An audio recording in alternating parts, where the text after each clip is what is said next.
My daughter-in-law lifted the necklace I made and laughed, calling it so trashy in front of everyone at her anniversary dinner. My cheeks burned, but I sat tall, holding back tears with the strength of a mother who's endured far worse.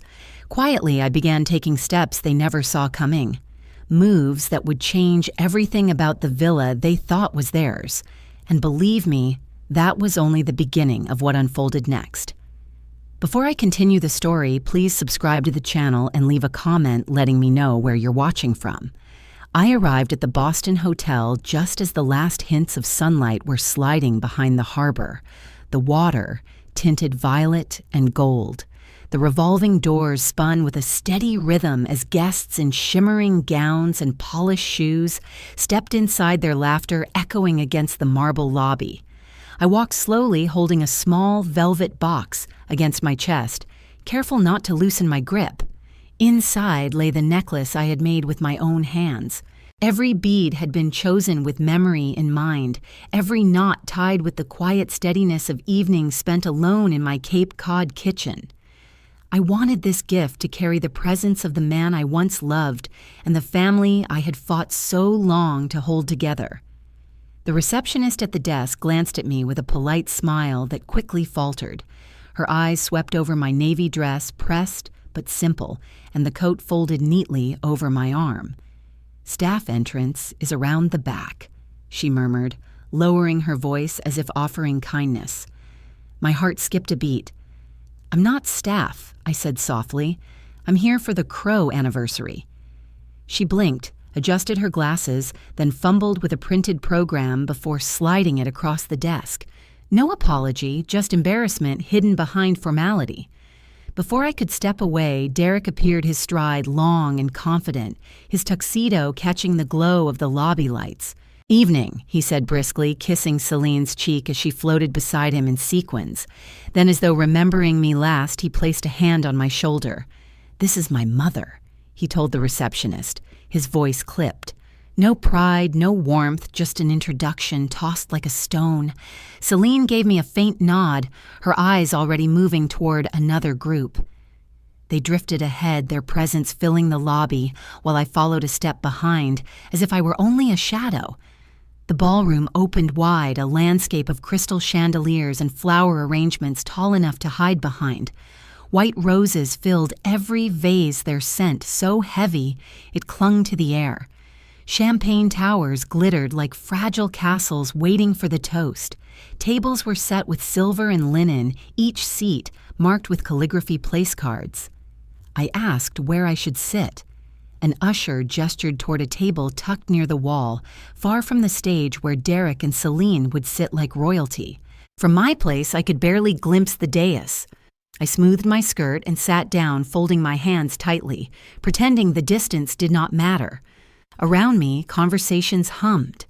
A woman in pearls leaned toward her husband, whispering, their eyes darting quickly my way before shifting elsewhere. A young cousin waved politely but did not approach. Celine glided past, once her perfume sharp and expensive, her eyes avoiding mine. Derek's laugh rang out across the room as he shook hands and posed for photos, not once glancing toward my corner. I breathed slowly, as if I were an observer rather than family, a witness misplaced at someone else's party. When the music softened and guests turned toward the couple, I rose from my seat. My fingers tightened around the velvet box as I walked toward Celine. "I brought something for you," I said, gently offering the gift. She opened it with a graceful flick, lifting the necklace so it caught the chandelier light. For a heartbeat, her face was unreadable. Then her smile thinned and her voice carried sharp and clear across the tables. "Oh, how quaint. So trashy." The word landed like a slap, followed by a ripple of laughter. Guests at nearby tables chuckled, covering their mouths. Some exchanged quick glances that said more than words ever could. Celine draped the necklace back into the box, handed it toward me without another glance, and turned back to her admirers. My son stood beside her, saying nothing. I returned to my seat, my cheeks hot, though I kept my expression calm. My hands rested flat on the table to still their trembling. Inside memories rushed forward the day I had chosen each bead at a small Cape Cod shop, remembering the smooth stones Derek once skipped across the water with his father. Each bead was meant to carry a moment of our lives, our first home, his first school recital, long nights when we had nothing but one another. I thought Celine might wear those memories close to her heart. Instead, she had tossed them aside with a word stripping them of meaning. The music swelled again, couples gliding across the floor as if nothing had happened. I sat in silence, the noise of the ballroom distant like waves breaking against glass. I told myself not to cry. Instead, I thought of my late husband, of the patience he once showed when people underestimated him. His voice came back to me in fragments. "Hold your ground, Marjorie. Let them show themselves." I drew a breath, steadying my pulse when I caught sight of something near the dance floor. A faint glow lit the corner of the room. Someone's phone held high. Camera pointed directly at me, recording the insult and the laughter that followed. My chest tightened. What had been meant as a private humiliation was no longer mine alone to bear. That moment meant to bury me in a ballroom might soon reach beyond these gilded walls. Link to next chapter. What they had tried to bury in a ballroom was about to spill onto the world outside. The morning after the party, I woke to my phone buzzing on the nightstand as pale lights slid across the bay window. I lay still for a beat, hoping it would stop, then answered when I saw my neighbor's name. "Marjorie, is this you on TikTok?" she asked, voice tight. A link chimed into my messages. I tapped it and watched the ballroom reappear in a tiny frame. Chandeliers, white roses, Celine's sequin smile, my hand offering the velvet box. The audio was cruelly clear. "So, Trashy," she said, and the camera caught faces turning toward me, smirks blooming like bad roses. I didn't cry. I just felt a hot quiet roll through me, the kind that makes you set your jaw and breathe in through your nose. Coffee didn't help. I cradled my chipped blue mug the way you hold someone's hand at a bedside for steadiness more than warmth. The kettle clicked, the old house settled, the radiator hummed. I wanted a quiet morning. The internet wanted a spectacle. By habit, I checked the back door and the small garden, where the last hydrangeas leaned in the October breeze. They had the same sea-worn color as one of the beads in the necklace patient, an unshowy a color that refuses to beg for approval. I called Derek. He answered on the second ring, brisk as if I were a vendor. "Mom, we're dealing with fallout," he began. "You really shouldn't have brought that." "Brought what a gift?" I kept my voice even. "A handmade necklace to a 10-year anniversary," he said. "People think you were making a point." I stared at the window, anger lifting like tide. "I was making a memory," I said. "For your wife. For you. For your father." He exhaled into the receiver a soft, practiced sound that meant enough. "We'll talk later," he added, and ended the call without asking how I was. By noon, the clip had migrated from TikTok to family threads, and then to people I hadn't seen in years. An old colleague phoned, like someone delivering a warning. "Check your email," she said. In my inbox sat screenshots from a private group chat, avatars of champagne flutes and sun hat selfies, names I didn't recognize. Celine had posted a photo of the necklace while the party was still going, beads lifted against her dress. The caption read, "DIY Grandma Chic." The replies stacked up, "Trash couture." Did she raid Etsy 2008, laughing faces, glitter gifs? It wasn't a slip of the tongue, it was a rehearsal, and the performance had begun hours before I arrived. I printed the screenshots not out of spite, but to make the truth heavy and still. Paper doesn't scroll, it asks to be believed. I laid the pages beside the necklace on my kitchen table. The beads caught the overhead light sea green for summers. Derek learned to swim at the Cape Garnet for long winters, at the rink where his father's mittens smelled like wool and coffee. Amber for quiet evenings we read on the couch while the dog snored.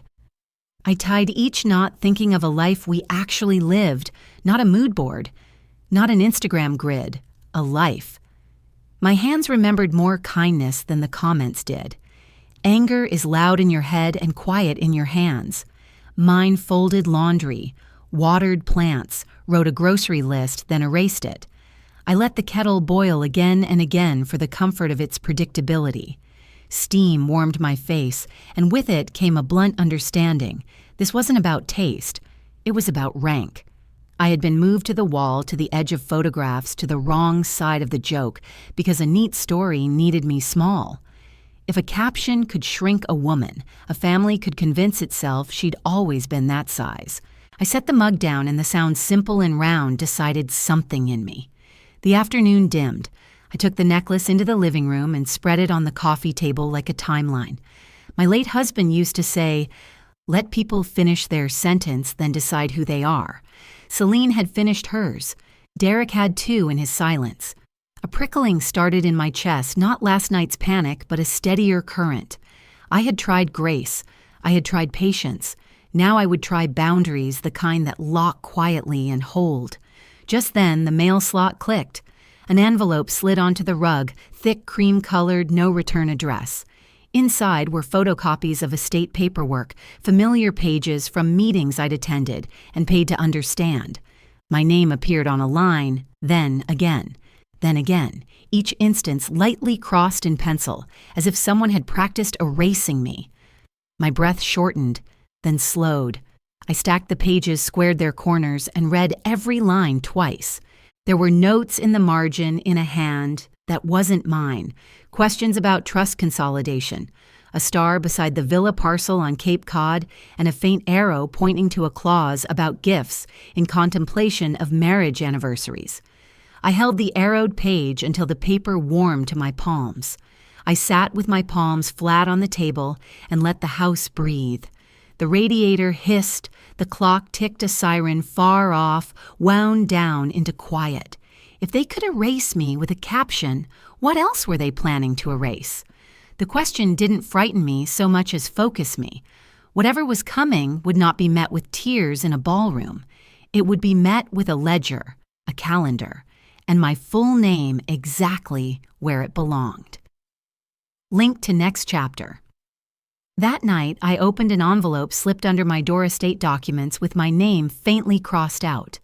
The envelope lay like a shadow against my rug, cream-colored, heavy, and out of place.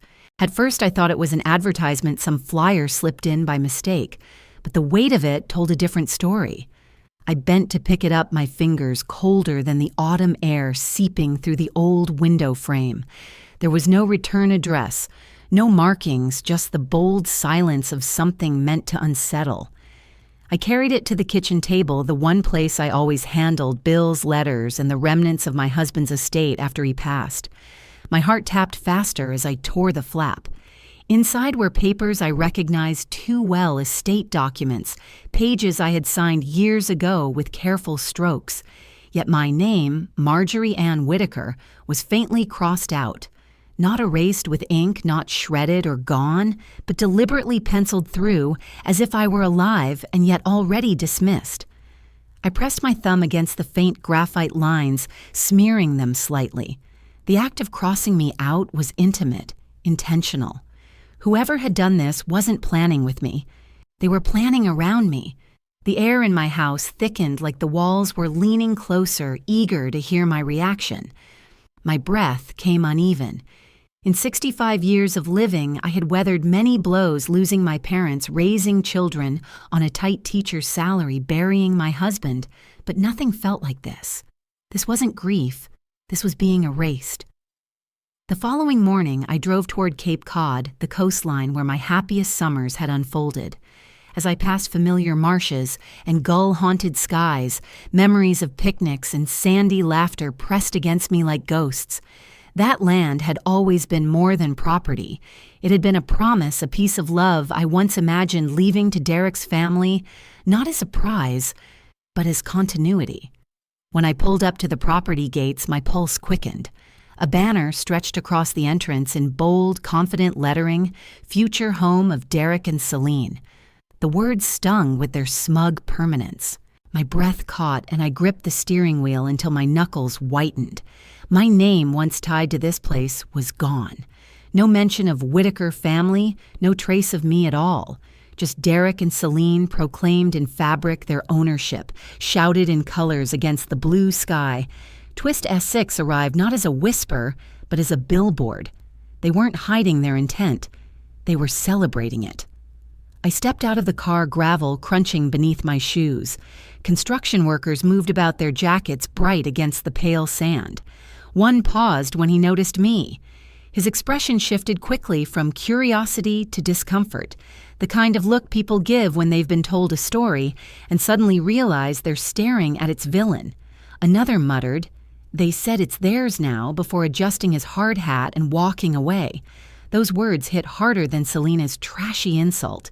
They said it's theirs now, not will be, not someday, but already theirs. The sting went deeper than public embarrassment. It reached into my very sense of belonging. I stood there, hair whipping in the ocean wind, fighting the urge to shout.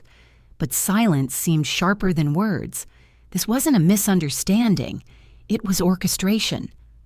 On the drive back, the hum of tires on asphalt became a cruel chorus of memory. Celine's thin smile at the anniversary, Derek's cold introduction of me as if I were a stranger, the banner claiming the future without me, each replayed on a loop. I remembered how carefully I had chosen each bead for that necklace, how the shimmer of blues and greens mirrored Cape Cod tides, how I thought it might remind Celine of family. And yet, here I was, written out as though love and history could be crossed off with a pencil. The car's interior felt suffocating. At a stoplight, I caught my reflection in the rearview mirror. Lines of age framed my face, but in my eyes I saw more than weariness. I saw suspicion sharpening into clarity. They weren't simply mocking me. They were erasing me from the family's narrative, cutting me out of photographs, yet to be taken deeds, yet to be filed futures, yet to be lived. Fear curled inside me, sharp and raw, whispering that I was disposable. But alongside it grew something sturdier resolve. A quiet, stubborn seed of defiance, small but alive, the way hydrangeas bloom again each spring, no matter how harsh the winter. By the time I reached Boston, dusk had painted the sky a bruise-colored purple. I sat in the car in front of my house, hands gripping the wheel, not ready to step inside. The thought echoed in me, relentless.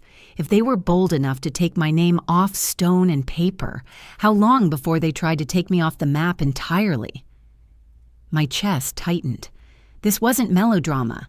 This was the cold math of betrayal. Family, the very people meant to protect, were drafting my erasure. Inside the envelope still waited on my table, its edges sharp against the wood. I smoothed the papers into a neat stack as if tidiness could tame their menace. That night, sleep eluded me. Each time I closed my eyes, I saw the banner, the penciled-out signature, Celine's mocking smile. By dawn, something inside me hardened into certainty. I needed answers, not Derek's stammered excuses, not Celine's sugar-coated cruelty. I needed someone who dealt in ink and law, someone who could look at these papers and tell me exactly what trap was being set. I slipped the documents into a folder, my fingers steady now. The next step was no longer a question but a necessity. I would go to an attorney, let Derek and Celine mock my necklace, let them whisper Trashy to their friends. They would not laugh so easily at the language of contracts and deeds. If they thought they could write me out, they had underestimated the teacher who once taught her students how to read between the lines. The attorney's office smelled of old books and quiet warning, and I braced myself for what he might uncover. Arthur's office smelled faintly of leather and old books, the kind of scent that reminded me of my classroom before the school board replaced the wooden desks with plastic. Sunlight filtered through blinds, striping the floor with neat patterns, as if order could be drawn into chaos. I sat across from him, the man who had handled elder law for half his life, and told him everything: the laughter at the anniversary, Celine's insult, the banner at the villa, and finally the envelope that had been slipped under my door. Arthur leaned back, his gray brows tightening as he tapped his pen against the desk. "Marjorie, you need to understand," he said, his tone even measured. "When families want control of assets, they don't always come straight for the deed. Sometimes they frame it as protection coerced power of attorney quiet trust adjustments, or in the worst cases, conservatorship. If they portray you as confused, scattered, or unfit, the court can be swayed. His words chilled me more than the draft in the room. Conservatorship. As if I could be filed under incompetent, like a misprinted paper. He told me to lock down every document I could to check the county recorder's office for changes to reset my online passwords and to absolutely refuse to sign anything at a so-called family meeting. My pen scratched across my notepad, the letters sharp my hand, steadying with each line I wrote. For the first time in days, I wasn't just absorbing humiliation. I was building defense. When I left his office, the late morning sun struck my face too bright for the heaviness pressing inside me. But with that folder in my arms, I felt less like prey and more like someone sharpening her claws. By early afternoon, clouds had rolled across Cape Cod gray against the restless sea. I drove to the villa site, uninvited, the steering wheel slick beneath my palms. Gravel crunched under my shoes as I stepped out. The house was half-framed, its bones raw and loud against the coastline. Inside, laughter echoed not the laughter of family, but of workers and designers walking through a space that once carried my husband's voice. Bryn, the event planner, strolled across the unfinished hall, her heels clicking against plywood. She tapped a manicured nail on the wall where my husband's photo gallery once hung. "This will be perfect for the champagne tower," she said, her voice light, careless. Shock rooted me to the spot. That wall had been our memory wall, the one I filled with my husband's black and white photographs, each moment a piece of our story, now reduced to scaffolding for bubbling glasses. My throat tightened as though she'd torn fabric straight from my chest. Further inside, a long dining table had been transformed into a design station. Boards leaned at angles, swatches and samples spilling over like spilled secrets. I reached for a large poster pinned with glossy images. The heading read, Mediterranean Minimal. An all-white palette dominated every frame, arches, pale marble, empty walls. At the bottom, in bold letters, Celine and Derek's villa. My name was nowhere, my history erased. A sticky note was slapped across a folder, remove old frames. The casual cruelty of it stung more than Celine's words at the ballroom. This was premeditated erasure, deliberate and clinical. I slipped my phone from my purse, snapping quiet photographs. If they wanted to strip me from these walls, then I would keep a record of every attempt. Driving back to Boston, the coastline blurred into streaks of gray. By evening, my kitchen kettle hissed, the sound a soft anchor in the storm. The phone rang, and when I answered, it was Isolde, my granddaughter, her voice sweet, still unshaped by her mother's sharpness. "Grandma," she said, "why didn't Mommy like your necklace?" The question pierced more deeply than all the lawyers' banners and mood boards combined. Children never ask to wound, only to understand. I closed my eyes, holding the phone against my cheek. "Sometimes, sweetheart," I said carefully, "people forget what makes something precious. They think only shiny things have value." "I liked it," she replied simply. It felt warm. Tears threatened, but I didn't let them fall. Her words became a small torch in the dark. Warm. She had felt the love I stitched into every bead. That was proof enough that meaning couldn't be erased with fabric swatches and sticky notes.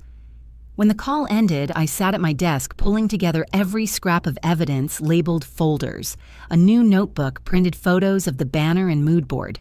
I placed the necklace box in my purse, its presence heavy with both memory and defiance. If they wanted a show, I whispered to myself I would give them the quietest one they'd never forget.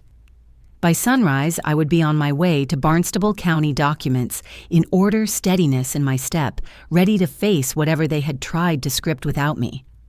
The morning air in Cape Cod carried the faint brine of the sea as I parked outside the Barnstable County Recorder's office. My folder sat on the passenger seat edges, worn from my anxious grip. The building itself was plain brick, not nearly as imposing as the weight I felt pressing down on me. Inside, the hum of printers and the steady shuffle of papers filled the space.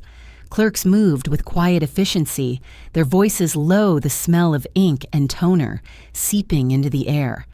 I kept my purse close, my documents pressed to my chest. I reminded myself I wasn't here to ask permission. I was here to claim what was already mine. I waited in line, eyes darting to the polished counters, the sign-in sheets, the fluorescent lights flickering overhead. Every detail seemed sharper, louder than it should have been. My pulse matched the tapping of a clerk's keyboard nearby. When my turn came, I slid the folder across the counter, speaking clearly though my throat tightened. "I'd like to review the deed records tied to my properties," I said. The young man behind the counter flipped open the file scanning with an expression I couldn't read. He nodded briskly, typed into his computer, and then hesitated, his brow furrowed. "One moment," he said, rising from his chair. Another clerk, older with a cardigan draped over her shoulders, approached. She glanced at me, then at the screen, and leaned forward to whisper something I couldn't catch. A moment later, she gestured for me to step aside with her. In the corner, away from the bustle of the office, she lowered her voice. "Mrs. Winslow," she said, eyes cautious. "Someone has been making inquiries about your estate." My heart skipped. She leaned closer. "Your daughter-in-law came here more than once asking about transferring your deeds. She told us you weren't well, that maybe you wouldn't notice paperwork moving along." The words hit me harder than Celine's trashy insult ever had. It was no longer about mockery or social humiliation. This was strategy, proof. She wasn't content with erasing my presence from a celebration. She was working to erase my signature from stone and law. I steadied myself, fingers curling around the strap of my purse. "Thank you for telling me," I whispered back. Inside, a knot of fear coiled tight, but under it, another spark lit. Determination. We returned to the counter. My voice no longer wavered. "Pull up all active deed records, please," I instructed. The clerk complied, eyes flicking between the screen and me as if gauging my strength. Then it appeared pending transfer, stamped in gray beside the villa property. My villa. The very house my husband and I had dreamed of passing down a home tied to decades of sacrifice, of lessons taught, and summers shared. Something in me hardened. "Cancel it," I said firmly. The clerk blinked. "Void it now. I am the rightful owner, and I am revoking any transfer. Mark it in red and ink and fire if you have to, but cancel it today." He printed the form, slid it across, and handed me a pen. My hand was steady as I signed. The clerk stamped it with a resounding thud. Void. The sound echoed like a gavel, like a verdict. Celine's bold scheme ended here, not with drama, but with a single stamp and my silent insistence. Outside in the parking lot, I sat in my car with the document on my lap. The red letters glared up at me, void. My fingers traced the seal, the ink fresh and firm. For the first time in weeks, the heat of humiliation had cooled, replaced by something steadier, agency. I had not waited for someone else to protect me. I had taken my first step back into my own power. I thought of Arthur's warning of Bryn tapping the photo wall, of Celine's mocking smile, of Derek's silence. They had all believed the same thing, that I would crumble, fold into the shadows, too weary to fight. But I was still here. My name still carried weight. My will was not so easily erased. Leaning back against the car seat, I allowed myself a single long breath. Pride laced with fear filled me, relief at reclaiming what was mine, unease at what retaliation might follow. Families did not forgive power reclaimed. They punished it. Yet as I held the stamped paper, I knew the tide had shifted. I wasn't prey anymore. I was patient, deliberate, and quiet. If they thought I was powerless, I murmured, sliding the document back into my folder, they were about to learn how quiet power truly works. The seagulls cried overhead, circling the courthouse roof. I started the engine, ready for what came next. The evening had been unusually quiet. I had made myself a cup of tea and settled into the corner of my living room, the glow of my laptop cutting through the dim light. I clicked absent-mindedly through websites, trying to distract myself from the unease that had been shadowing me since the county office. My hand trembled slightly when I saw Celine's name pop up in a trending livestream feed. Against my better judgment, I clicked. There she was. Celine dressed in one of her designer blouses, her hair styled perfectly, her smile the picture of effortless charm. She sat at a marble kitchen island, glass of wine in hand, speaking to hundreds of viewers as comments scrolled quickly on the screen. At first it seemed harmless. She told stories about family gatherings, keeping her words vague enough that an outsider might miss the barbs. But my stomach tightened as I realized every joke had a target, and that target was me. She laughed about older folks who just don't understand modern celebrations, her voice dripping with a sweetness that masked its edge. The audience responded with little laughing emojis, hearts, and applause icons. I felt my chest grow heavy. My world, once private, was becoming material for her performance. The shift came suddenly. The necklace. She held up a picture of it on her phone, the one I had given her at the anniversary. "See this," she said with a theatrical laugh. This was my big gift. Homemade. Trashy right. Her followers erupted in comments. "OMG lol, who even wears that? My grandma makes better stuff." I sat frozen in my chair, my hands clasped tightly together. My necklace, something I had threaded bead by bead with memories of my late husband, was reduced to a punchline, an object of mockery for strangers scattered across the internet. It wasn't just about me anymore. It was about erasing my worth, my history piece by piece in front of anyone willing to watch. The insults didn't stop there. "You know, some people live in the past," she continued, swirling her wine. "They think handmade means meaningful. Really, it just means outdated." She winked at the camera. "But don't worry. We're building something modern, something fresh. No clutter, no junk." I could almost hear the sound of my own heart beating in my ears. I wanted to close the laptop to block it all out, but a quiet voice inside urged me, "Stay. Watch. Remember." Then the messages started rolling in on my phone. Cousins, a church friend, even a neighbor. "Marjorie, are you seeing this? Is she talking about you?" The humiliation spread further than I had imagined possible. My private hurt was no longer confined to whispered conversations at a party. It was broadcast, amplified, replayed by people I barely knew. I pressed pause on the live stream for a moment, staring at Selena's frozen smile.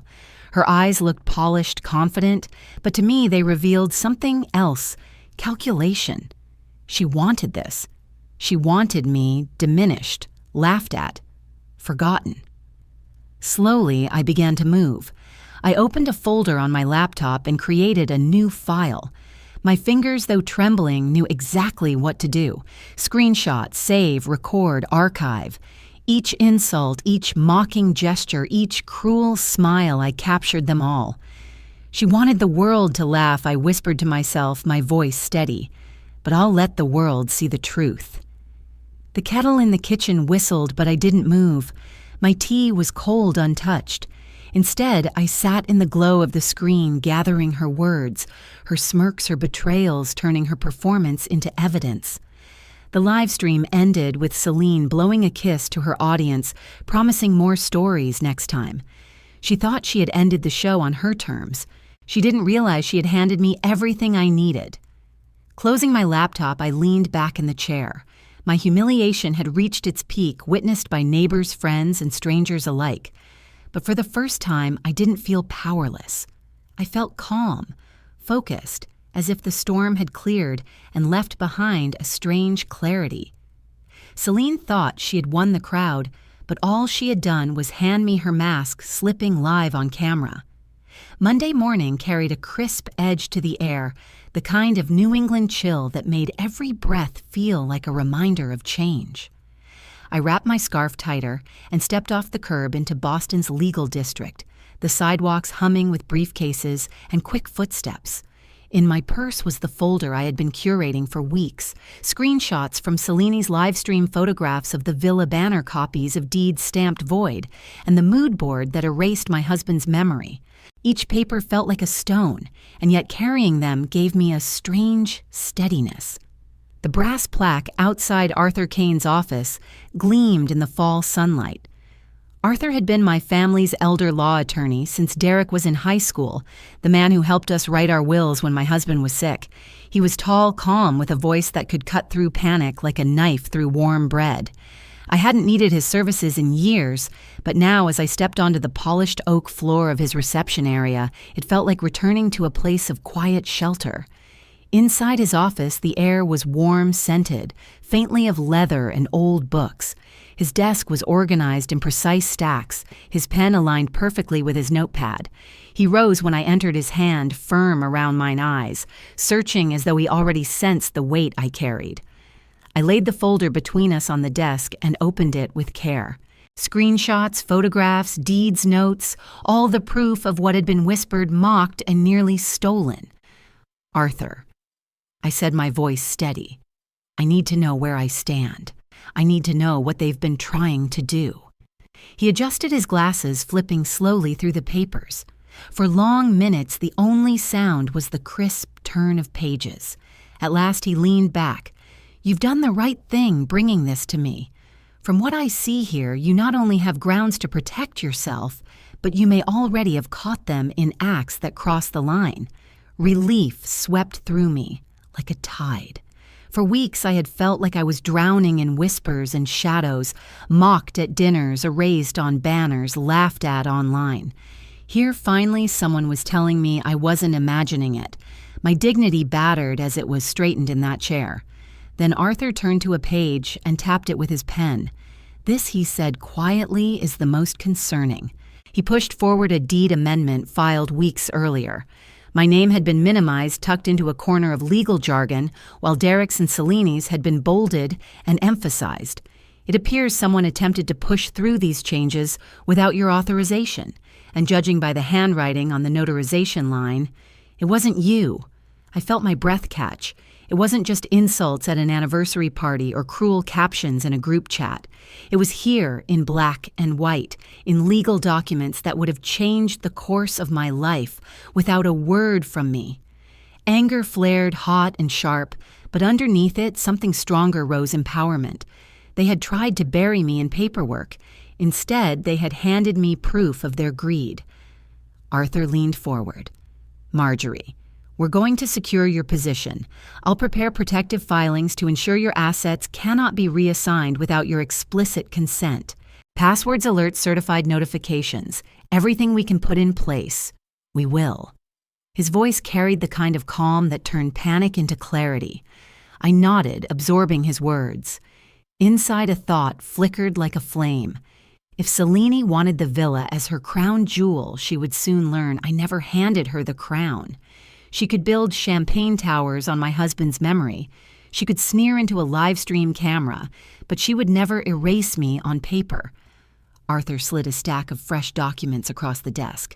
"Sign here and here. These will establish safeguards.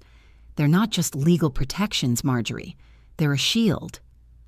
My pen moved slowly, but with each signature I felt a layer of fear peel away. I wasn't a woman waiting to be erased anymore. I was a woman drawing her own lines, protecting her own legacy. When I left his office, the folder in my hands felt lighter. The papers I had signed were more than contracts. They were proof that silence could become power, that endurance could transform into strategy. As I stepped back into the Boston air, I paused on the steps. For the first time in months, I breathed deeply without flinching. Cellini thought she was winning her game. She didn't know I had just rewritten the rules. The papers I signed that day were more than legal. They were my shield, waiting for the right moment to strike. The Boston restaurant was dimly lit, the kind of place where waiters whispered and glasses clinked like tiny bells. The chandeliers were low, their golden light bouncing across crimson walls, painting the entire room with a polished glow. Our family table was round and crowded, set too close to the others, as if designed to force intimacy, where none really existed. I arrived early, preferring to sit in the quiet hum of the dining room before everyone else filed in. My hands rested in my lap, folded over the leather strap of my purse, where my documents stayed hidden, a shield no one could see. Selene swept in late just as I knew she would, her entrance calculated like the opening of a play. Her heels clicked against the polished wood floor, each step meant to be heard. She draped her coat over Derek's arm, not even glancing at him, as she leaned forward and kissed the air near my cheek. Her perfume followed her heavy and expensive lingering too long. "So good to see everyone," she chimed, sliding into her seat at the head of the table without anyone having offered it. The room bent toward her in an instant, relatives leaning in voices, rising with eager greetings, the way a congregation might welcome a preacher. I stayed silent, adjusting the napkin in my lap. My seat was 2 chairs away from hers, not far enough to escape her voice, but distant enough to signal that I wasn't the star of this show. The waiter poured champagne, and Selene lifted her glass high before anyone else could. She smiled, her teeth gleaming in the soft light, and declared, "To new beginnings and to the villa becoming the home our family truly deserves." The clinking of glasses followed, hesitant at first, then louder as cousins and aunts joined in. My stomach tightened. She wasn't just speaking about a renovation. She was staking her claim, crowning herself queen in front of anyone who mattered. I lowered my glass without drinking, keeping my eyes fixed on the rim as though the bubbles were worth more than her words. As the first course arrived, delicate salads with slivers of pear and walnuts, Selene's voice filled every corner of the table. "We're finalizing the design palette," she said brightly, one manicured hand gesturing in the air as though sketching her dream home right there. Mediterranean whites open light, the kind of luxury that lasts for generations. Her tone was smooth, but every phrase dripped with ownership. "Our villa will be the crown jewel." Our villa. The words sank heavy in my chest. Around me, relatives nodded approvingly. One of Derek's cousins even murmured, "So exciting, Selene," as though it had been hers all along. I sat quietly, my fork pushing greens across my plate, the smile on my lips frozen. Pain pressed at me, but I refused to let it show. If they wanted me erased, I would give them the illusion of success while I held the truth close. By the time entrees were served, steaks and roasted vegetables, her confidence had grown. She leaned back in her chair, sipping wine, her voice lifting above the murmur of other tables. That's when the digs began. They came wrapped in silk, subtle enough to make the listeners chuckle without guilt. Of course, no more clutter, she laughed. "We'll keep it elegant, nothing old-fashioned. The villa should reflect the future, not the past." Her eyes flickered briefly toward me, quick enough to be deniable, sharp enough that I felt the sting. The table chuckled. Some smiled uncomfortably, others avoided my gaze. But Selene wasn't finished, and certainly no trinkets, she added, raising her glass again. The word trinkets dripped with disdain. It should be timeless, not sentimental. Another round of polite laughter followed, though I caught one cousin glancing at me with an uneasy look. They knew what she meant. Everyone did. Dessert came petite slices of chocolate cake glazed with raspberry sauce. The sweetness in front of us did nothing to mask the bitterness in her words. "You know," Selene said as she dabbed her lips with a linen napkin, "people sometimes confuse personal history with vision, but vision means knowing what to let go of." Her tone was light conversational. To the rest of the table, it was a philosophy. To me, it was a knife. I stayed composed, sipping water instead of wine, my faint smile betraying nothing. My silence wasn't weakness, it was armor. Each word she tossed like confetti, each insult disguised as wisdom, was being recorded in memory, tucked away to strengthen the shield I had already signed into law. They thought their spotlight blinded me. They didn't realize her arrogance was becoming evidence. Inside, my thoughts were calm, deliberate. They believe this performance erases me. They don't see that I've already secured what matters. The villa isn't her crown. It's my shield, and soon it will become her downfall. Selene laughed again, her voice sharp against the soft clinking of silverware. Her smile spread wide, the confidence of someone who thought herself untouchable. She believed she had won, that the table was her audience, that I was a relic quietly fading into the background. But as I folded my napkin and placed it neatly beside my plate, I knew better. Every performance has an ending, and hers was approaching faster than she could imagine. Celine's laughter echoed across the table, unaware she was dining at the edge of her own downfall. Sunday morning began with my phone buzzing on the kitchen counter before the coffee even finished brewing. The weak sunlight stretched across the floor, catching dust motes that drifted lazily in the air. I should have been grateful for the calm, but the vibration of that phone was anything but peaceful. Message after message lit the screen. Neighbors, church friends, distant cousins. "Marjorie, are you okay?" one read. Another linked me to a thread where Celine's name was being dragged through whispers and comments. Someone else wrote simply, "People are talking." I wrapped my hands around the coffee mug, though the coffee was already cooling. The warmth didn't steady me. Instead, unease slid over me like a chill draft through a cracked window. By mid-morning, I had shifted into the living room, settling into the chair by the front window. The phone rang again, this time a private number. Against better judgment, I answered. A woman's voice, urgent but hushed. "It's Cressida." I knew the name vaguely, one of Celine's glittery friends always perched on her arm at parties. "I shouldn't be calling, but I can't keep this to myself," she whispered. My grip tightened. She confessed, quickly, words tumbling. Celine had rehearsed her little trashy necklace performance, even typed up talking points in a group chat. She told us exactly when she'd say it at the party on camera so everyone would laugh. She wanted it viral, Cressida admitted. The sting I'd felt that night came rushing back sharper with the knowledge it hadn't been spontaneous cruelty. It was calculated, the live stream. Even that was rehearsed, she continued. She said humiliating you would make her look sharper, funnier, younger. Twist S19 landed in my chest like a stone. Betrayal. Not just from Celine, but from the silence of those who had played along. I thanked Cressida with a calm I didn't feel, promising her name would never surface. When I hung up, anger pressed hot against my skin, yet beneath it sat an unexpected relief. I had proof now, validation, that this wasn't in my head. The humiliation wasn't accident. It was strategy. Late that morning, I pulled on my jacket and walked to the mailbox at the end of my street. Bills, flyers, catalogs, but one envelope stood out, forwarded through an old link to the villa documents. Derek's name, not mine. Inside was a collections notice, bold red letters shouting, "Delinquent." The balance was staggering, late fees piling like bricks on a wall ready to topple. My pulse quickened. Back inside, the phone rang again. This time a man's voice clipped and rehearsed a creditor.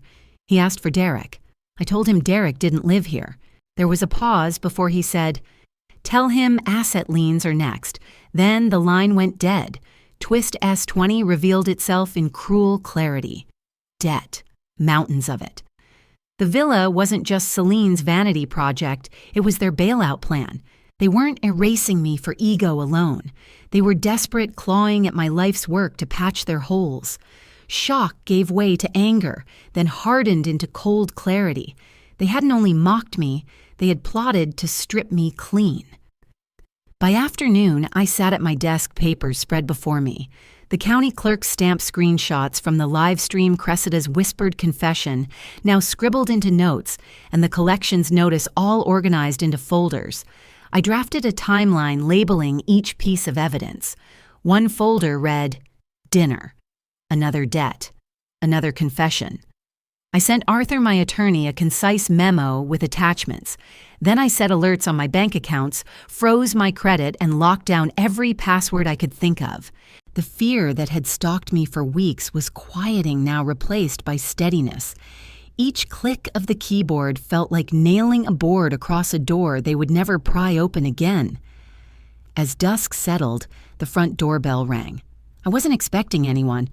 When I cracked it open, the chain lock still on Derek stood there. His jaw was tight, his eyes darting past me to the console table where my county folder lay. "We need to talk paperwork," he said, his voice strained, too casual to hide his nerves. I didn't move to unlock the chain. "Not tonight," I replied evenly. His eyes flickered again to the folder.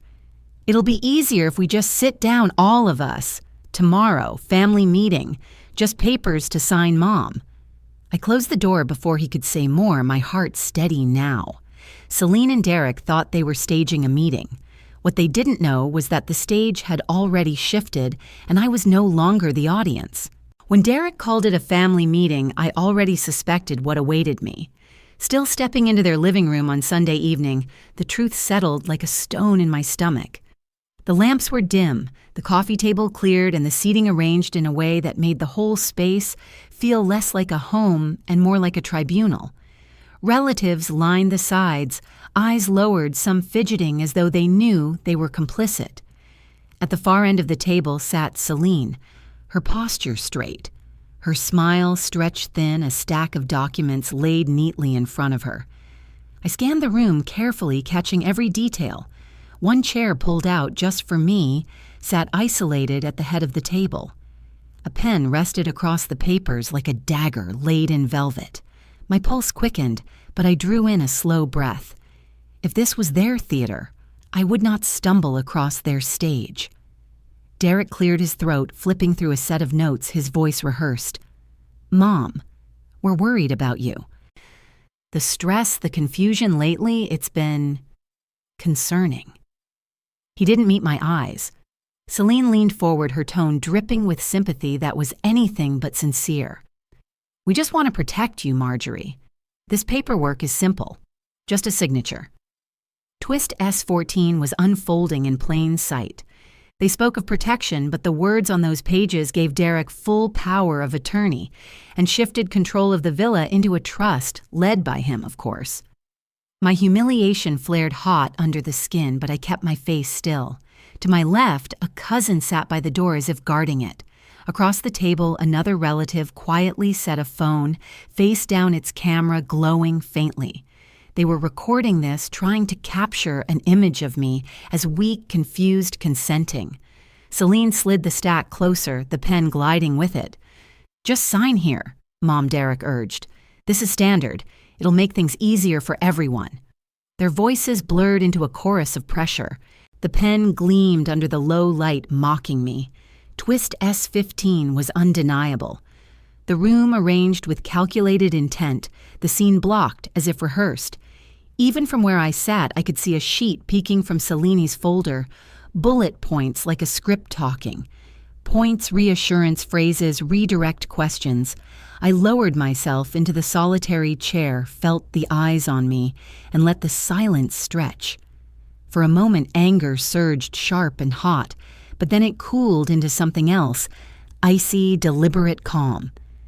Then, with slow precision, I reached into my purse and pulled out a large envelope. "Since we're sharing papers tonight," I said softly.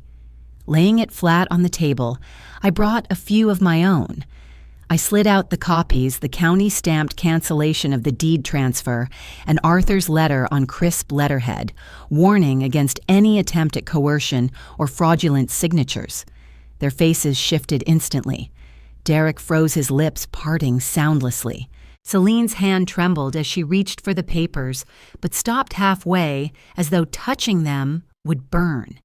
Twist S16 was mine to deliver.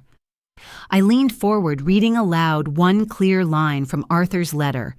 Any further attempt to interfere with Mrs. Marjorie's estate or property without her direct counsel present will be considered coercion and subject to immediate legal action. The air cracked with silence. I didn't raise my voice, didn't need to. I added almost casually, "Of course, I've also saved live stream clips and a confession timeline, but I'll let those rest for now." The shift was immediate. The authority they thought they had dissolved in front of them. Derek sputtered, trying to gather words that wouldn't come. Celine's eyes darted from the documents to the relatives, her mask slipping at the edges. An aunt cleared her throat awkwardly. Across the table, the phone recording stopped with a quiet click. I stood, leaving the pen untouched, and smoothed the front of my jacket. "Thank you for your concern," I said evenly, "but any future conversations about my well-being or my estate will go through my attorney." I walked toward the door, each step steady, controlled, deliberate. Behind me, the silence was heavy, thick with the weight of their failed ambush. As I closed the door behind me, I knew the tide had turned. Celine had staged a spectacle, but all she had done was hand me the stage lights. The doorbell rang before I'd even finished my first cup of coffee. Monday mornings in Cape Cod were usually slow, the kind of quiet start that let me hear the gulls in the distance and the low hum of traffic heading toward the bridge. But that morning when I opened the door, two neighbors stood on my porch, both holding paper bags of pastries and steaming cups. Their eyes said what their mouths hesitated to we heard. Marjorie. One of them began gently, "We thought you might need some company." They didn't say the words outright, but I could tell from their lowered voices and darting glances that they already knew about Derek and Celine's little meeting. The story of my refusing to sign had leaked, and like the salt breeze off the bay, it spread faster than anyone could contain. I invited them in, offered them seats, but even as we sipped coffee, their whispers told me more than I could ask. "You did the right thing," one said firmly. My unease lingered, but there was a cautious spark of hope buried beneath it. Later that day, when I stopped at the market for a few groceries, the whispers became impossible to ignore. Conversations fell quiet when I walked past, only to start up again in hushed tones. Some women by the produce aisle gave me small nods, eyes full of sympathy. Others murmured words I caught in pieces: deed, forced signature. Can you believe it? Twist S17 had arrived full force. The attempted coercion wasn't just a private humiliation anymore. It was a story that belonged to the community. One man I'd known since my teaching days leaned over the Apple display and shook his head. "I can't believe they tried that," he muttered. Another voice behind me whispered, "She raised him better."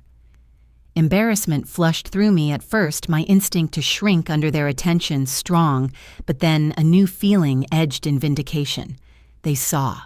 They knew. What Celine had tried to bury under layers of charm and curated smiles was unraveling in daylight. By the afternoon, Celine struck back. On Facebook, Derek and Celine posted a polished paragraph claiming I was confused that I'd been misled by outside parties who were taking advantage of my age. They painted themselves as the dutiful children trying to protect me from my own fragility. Twist S18 should have tilted the ground back their way, but within minutes, screenshots began circulating. Celine holding my necklace aloft at the anniversary, her smirk frozen mid-sentence, the caption mocking it as trashy. Someone who'd been at the party had uploaded the clip and local groups shared it like wildfire. The comments came fast. "This isn't protecting, it's bullying. That necklace looks beautiful. Shame on her." Selena's attempt to control the story backfired spectacularly. Each clarification post she tried to spin met with more scorn. Watching her carefully built image unravel was a strange mix of anger, justice, and irony. She had spent months trying to humiliate me in front of family, but now her own words were the rope tightening around her reputation. As evening came, I sat at my desk, scrolling through the flood of responses. That's when Twist S19 revealed itself. A former student of mine, now grown with children of her own, had posted a long comment beneath the video. "Mrs. Callahan taught me the value of making things with your hands," she wrote. "That necklace isn't trash. It's history, love, and memory stitched together. Anyone who mocks that is mocking what families are built on." Others followed church friends, neighbors, even fellow teachers from years back. One by one, they spoke up. The balance shifted. Where I had once sat alone at that dinner table, mocked and dismissed, now a chorus of voices rose around me, defending what Celine had tried so hard to destroy. I set the phone down and looked out my window. The dusk was settling soft and steady, children's laughter floating in from the street. I turned the necklace over in my hands, the beads warm from my palm. For the first time in weeks, I felt the weight of silence lift, not because I had shouted back, but because my restraint had allowed others to see clearly. I realized then silence wasn't my weakness. It had been my shield, giving space for truth to breathe. And now the truth was speaking louder than Celine ever could. But even as calm settled over me, I knew Celine wasn't finished. Just as the tide turned, she would find another way to strike. The letter arrived on a Tuesday morning, slid through my mail slot with the familiar thump of certified mail. I stood in the kitchen, the kettle still warm, the smell of toast lingering when I saw the green and white slip. My heart sank before I even tore it open. Inside was the emblem of a Boston law firm I didn't recognize. The words blurred for a moment before sharpening emergency petition for conservatorship. They claimed I was confused that I had demonstrated financial mismanagement, that my children, my son and his wife, should step in for my protection. I set the papers down on the counter, feeling their weight more than their thickness. I closed my eyes, counted to 5, and let the air out slowly. Then I reached for my phone. "Arthur," I said. When he picked up, "We have another problem." That afternoon, I sat across from him in his oak-paneled office, the same place that had calmed me during storms before. He pushed aside his reading glasses and tapped the papers with a deliberate hand. "They moved fast," he said. "They want control not just of the villa, but of your accounts, your medical decisions, even your right to sign a check." I opened the folder I'd carried with me, the one I had built piece by piece, the county clerk's stamped void cancellation of the deed, her sworn note about Celine's repeated inquiries, the screenshots of Selena's live stream mocking me, the transcript of her friend's whispered confession with dates and times, the community letters that had flooded in after the story spread, church friends, former students, neighbors, all affirming my clarity, my independence. Arthur flipped through the pages and gave a slow nod. "This," he said, "is not just defense. This is offense. They tried to call you confused. These documents prove intent to exploit." For the first time since that anniversary night, my chest eased. I wasn't just surviving, I was answering. Friday came gray and damp. Probate and family court smelled of disinfectant and cold air. I sat on the wooden bench necklace, warm at my throat, while Derek and Selene walked in, flanked by a young attorney in a too-sharp suit. They didn't look at me. When the judge entered, Selene's lawyer spoke first. He painted a picture of a frail woman losing track of details, whose well-being demanded oversight. Selene folded her hands, face tilted, just so, like a saint's portrait. Derek sat rigid, his eyes fixed on the table. Arthur rose without hurry. He placed our exhibits on the clerk's desk one by one. The stamped void deed transfer, the county clerk's sworn statement about repeated suspicious inquiries, screenshots of Selene smiling into a camera calling my necklace trashy, the transcript of Cressida's confession that the humiliation had been planned, rehearsed even. Community letters, some written in trembling cursive, describing me as a mentor, a teacher, a woman of sound mind. The judge leaned forward. "Mrs. Morley, do you understand what these proceedings are?" "Yes, Your Honor," I said. "My daughter-in-law is trying to erase me on paper the way she mocked me in public, but I'm not confused. I am here." Silence followed, broken only by the scratching of the clerk's pen. The judge's ruling was swift. The petition for conservatorship was denied.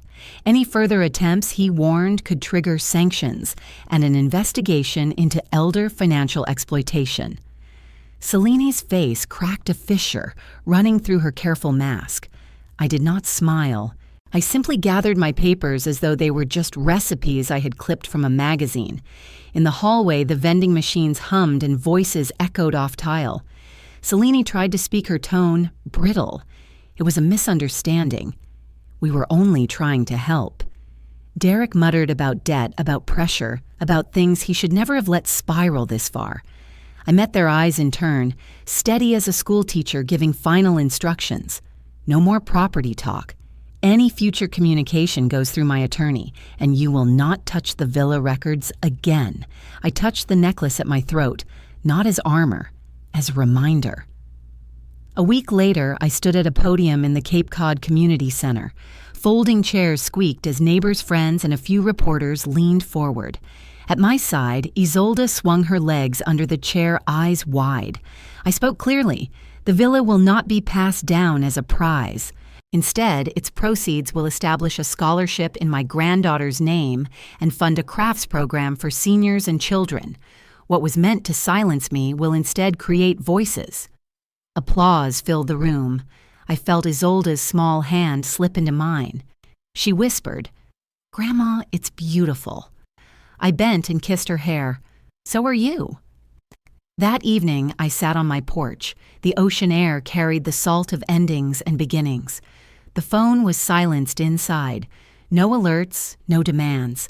I touched the necklace beads warm from the sun and from my skin.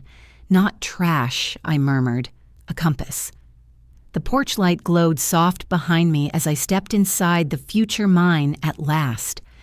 Looking back, I realized that standing my ground was not just about protecting property or a necklace, it was about protecting dignity. Too often older voices are dismissed, yet wisdom doesn't fade with age, it deepens. I hope my story reminds you that silence can be power and boundaries can be love. What about you? Have you ever had to stand firm when others tried to push you aside? I'd love to hear your experience in the comments. If this story touched your heart, type 1 below, or let me know where you're watching from. And if you want to keep walking through stories that speak to Resilience family and hope, don't forget to subscribe to this channel so you won't miss the next one.